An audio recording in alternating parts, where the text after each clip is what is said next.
If you want to become an intelligent investor, then you've landed just at the right channel. With this, let's start the video.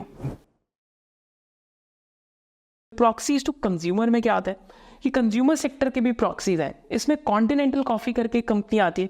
CCL products basically bulk packaging में coffee manufacture करती है, right, for multiple and users.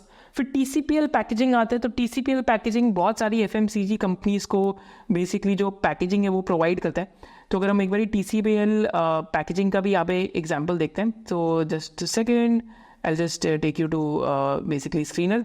तो अगर हम TCPL packaging का यहाँ पे example देखते हैं, so just over here folks, just second, right, yeah. So अगर हम TCPL पैकेजिंग का एग्जाम्पल देखते हैं, so another one of the businesses last 5 years में तो अच्छा करा है, but margins have been very very sustainable, right, 15-16% में. तो टाइप ऑफ कस्टमर्स अगर आप इनके देखेंगे तो they have all the like companies like royal Stag, gold. तो जो भी पेपर और कार्डबोर्ड बेस्ड पैकेजिंग है वो ये कंपनी बनाती है. So they have multiple customers in the FMCG landscape. And just over in just second, right. तो यहाँ पे बिजनेस के अगर आप कस्टमर्स देखेंगे किस टाइप के पैकेट्स बनाती है, तो आप समझ जाएंगे कि FMCG के लिए these end up becoming a proxy type business, right, because you are making these packaging material, right.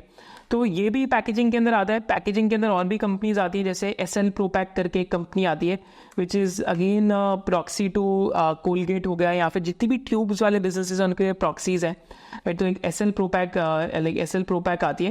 It is world's largest manufacturer of tubes, right. तो वर्ल्ड की लार्जेस्ट मैन्युफैक्चरर ऑफ ट्यूब्स है, and इसकी guidance भी कुछ ऐसी कि they want to keep expanding their margins. So they are venturing into new categories. So eco friendly tubes के अंदर भी आ रहे हैं अभी. But this is one of the business that is there, but for some reason growth इतनी fast नहीं है, because it is a very well penetrated category. और यहाँ पे क्या आता है, मोल्टेक पैकेजिंग करके एक और स्टॉक आता है यहाँ पे, जो पेंट्स के डब्बे बनाते हैं, राइट. पेंट्स के डब्बे बनाने वाली कंपनी है. तो इनलाइन मोल्डिंग करके टेक्नोलॉजी है that this company does. And इनके भी margins over a period of time have been very sustainable at 18-20%. Again a proxy to paints, FMCG and multiple of the sectors, right. And margins have been sustainable. अभी pharmaceutical packaging के अंदर भी ये business आ रहा है. So again, it's a proxy to underlying trend, right? And we have to see when the growth resumes for this company, because they've done a lot of capex. और हम अगर consumer proxies के अंदर देखते हैं और हमारे पास कौन से बिजनेसेस आते हैं, तो और अगर हम कंज्यूमर प्रॉक्सीज में देखते हैं तो बेक्टर फूड्स आता है, राइट. जो आपके जितने भी QSR चेन्स हैं उनमें बन्स बना के दे रहे हैं बेक्टर फूड्स उनको.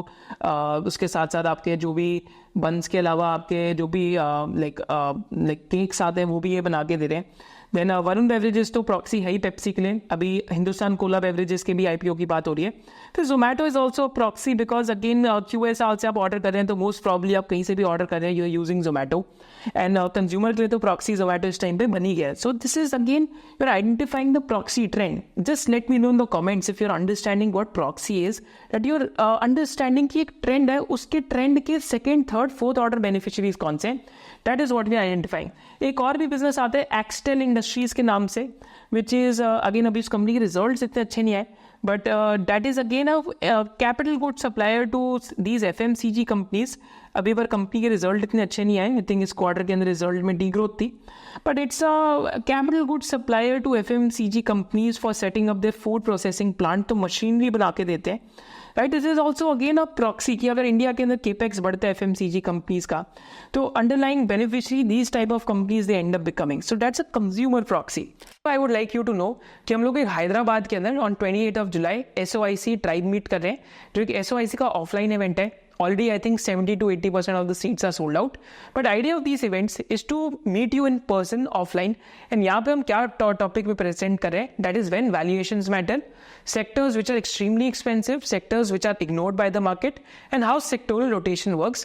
So I will be presenting along with Mr. Himanshu Sharma, also known as the chartist, and this will be a session which will last for 5 to 6 hours, and it will be done on 28th July at Westin Mindspace in Hyderabad. See you there in the event. So if you loved this video and you had a differentiated business insight, then do subscribe to this channel, and you can also follow our main channel of SOIC. Thank you so much for watching it.